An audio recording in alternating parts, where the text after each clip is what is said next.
to see how long it actually is. It's about 15 and a half minutes. So you have this time loop thing. For sake of simplicity, you tell yourself you're going to go in a loop and you know it's going to be 10 times. Exactly.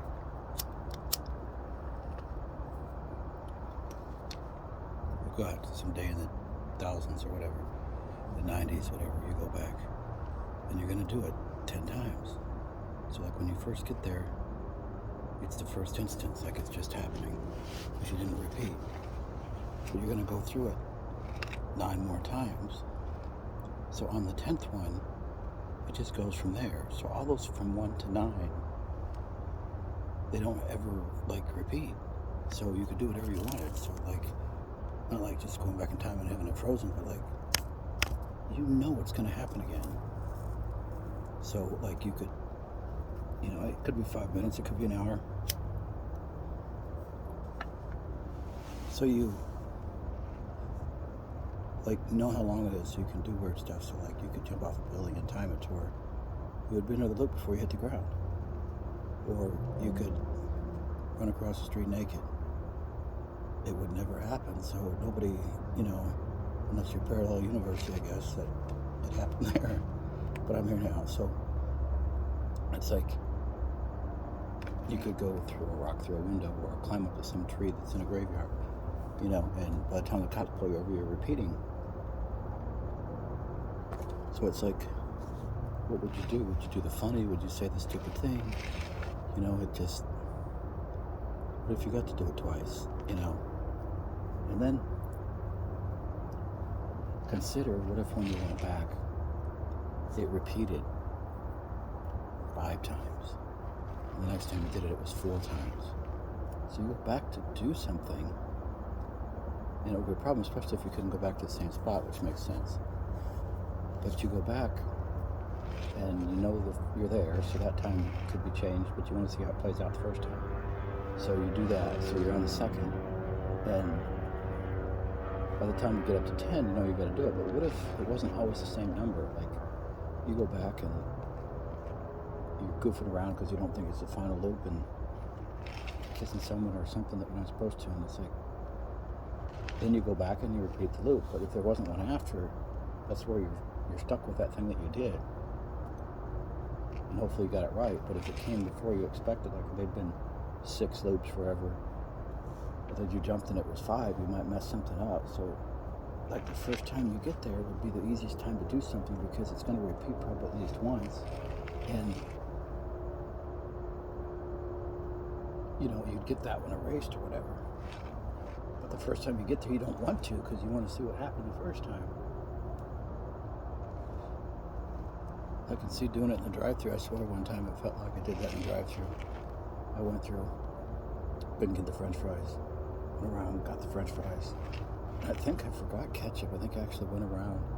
But like, in my head, it almost seems like a time loop. Like I went through it and went back and forgot something. It's just weird. It's hard to explain. I know I did it twice. I think the 3rd time. But I was joking about it in my head with the story, and after I started thinking about it, it almost feels like it was all the same time I went back to, if that makes sense. But like I didn't really drive around the drive-thru. It was like repeating a moment. It was really weird. But what if you could just hit like repeat, and it would repeat the last 5 minutes? You know, or if you got one that you could repeat 1,000 times, like a really good moment sitting back drinking a pool and beer. I mean, you know, relaxing in some water. You play that 100 times, but you got to move past it too. It's like, so like if you touch someone within the first 10 seconds of a loop, they would realize it was a loop too. So like you go through, and second time around you like touch someone on the shoulder, and you're like, wait, what's going on? And you tell them, and when it comes around, they remember it. Like that's their first repeat, I guess. But so 2 people could be stuck in the same loop, like by choice. Or you could like maybe pick that you just wanted to repeat or something, I guess. But I think the idea of not knowing which one was it is fascinating.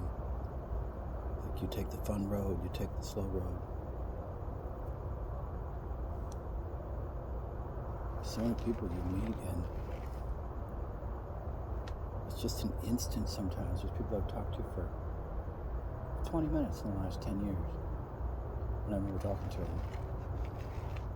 Like, those little moments are pretty cool to repeat. You could like get more, in detailed information once you find out someone likes baseball. Like the next time around, you could ask, what kind of bat works better or whatever, or stars or aliens or whatever. There'd be more information to share that way in a way. Or you can even touch on the hand and say, watch. You get that 5-second interaction 1,000 times. Maybe chat with someone you never meet again.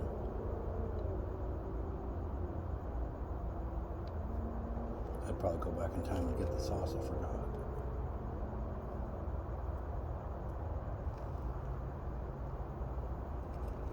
It's nice out, calm.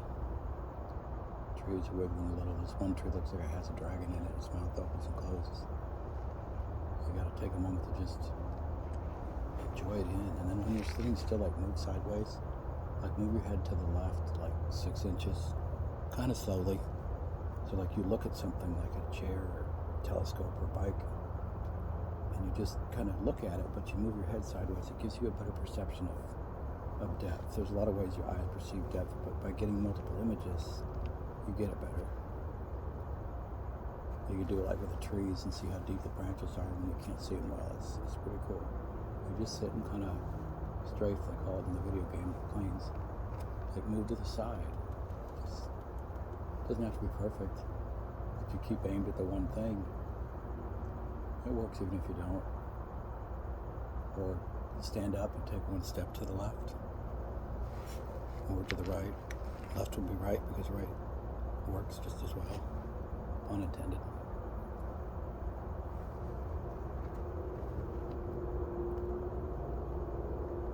I find the cars on the freeway to be interesting. It tells you about the town, how busy it is, who's driving around. I like to guess who's in the car based on the way they're driving. It's a way to perceive what's around you.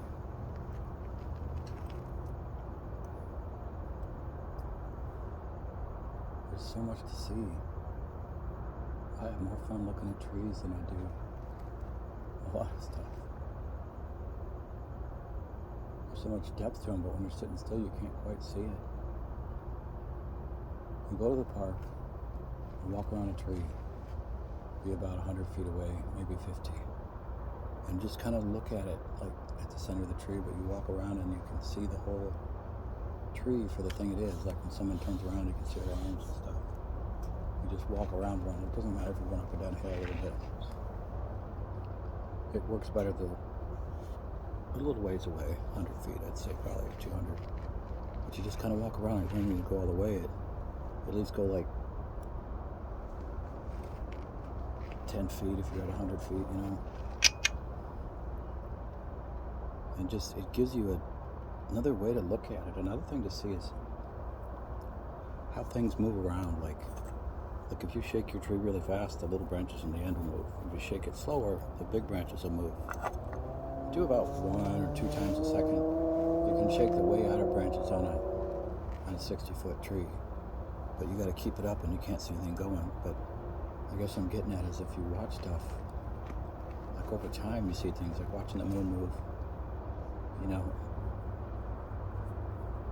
It's like those are moments I might want to try to freeze and repeat, just staring at the sky.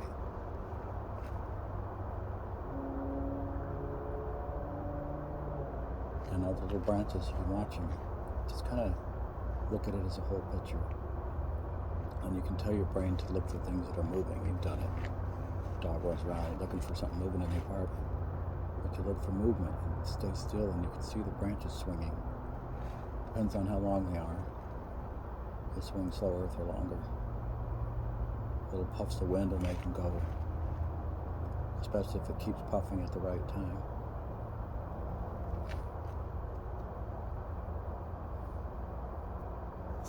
Think about something calm. Go to a place that makes you feel peaceful. There's this park I love going to, and I put myself on the bench and I don't think I've ever sat any there with anyone.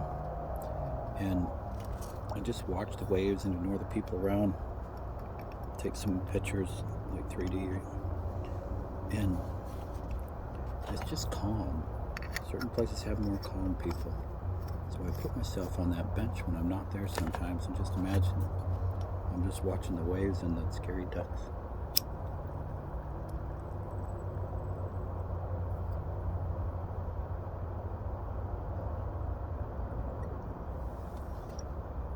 The ducks scare the shit out of me.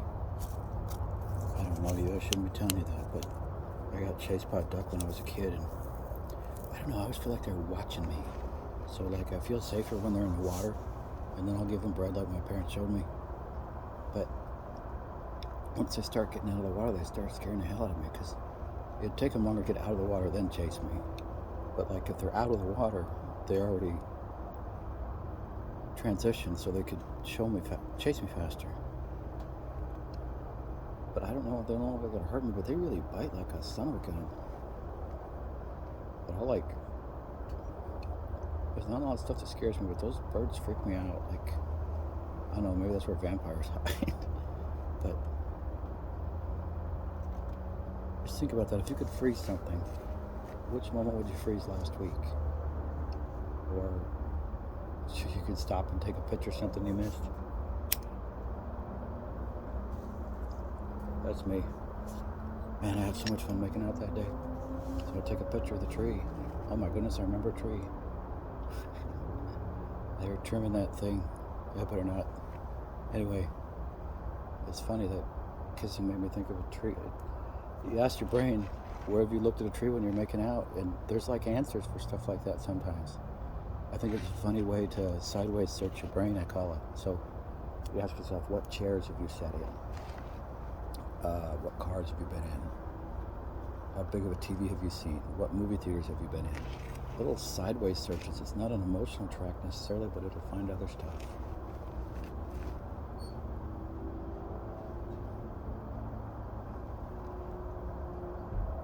Just sit and take the time to watch something. This lamp in the background has little things that look like flowers or bugs in them. I think I mentioned that before. They're like chromonal bugs, I call them. It's color and time. But the more you look at them back there, they look like little flowers. They've even got like little 4 wings or 6. They change.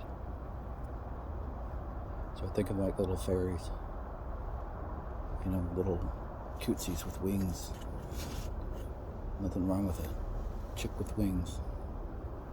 Or I guess there'd be dudes with wings too. But just take and absorb something in.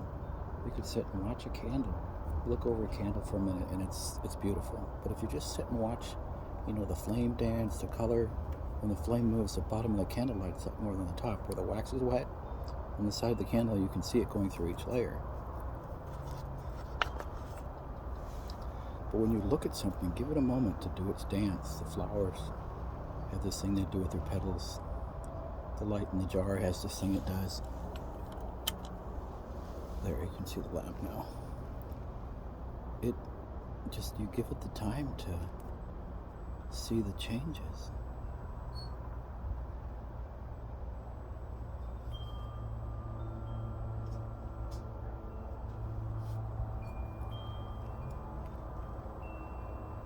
Got a little windmill up there, it's really beautiful. You can hear it.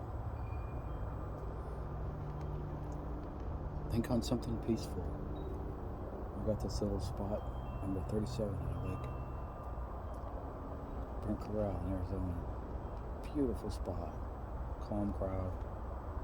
It just feels like time is frozen there. It's just crazy. Sometimes I think it does go slower. The more you pay attention to details, the more it'll slow time down for you. This is very true. I'll leave you with this interesting thought.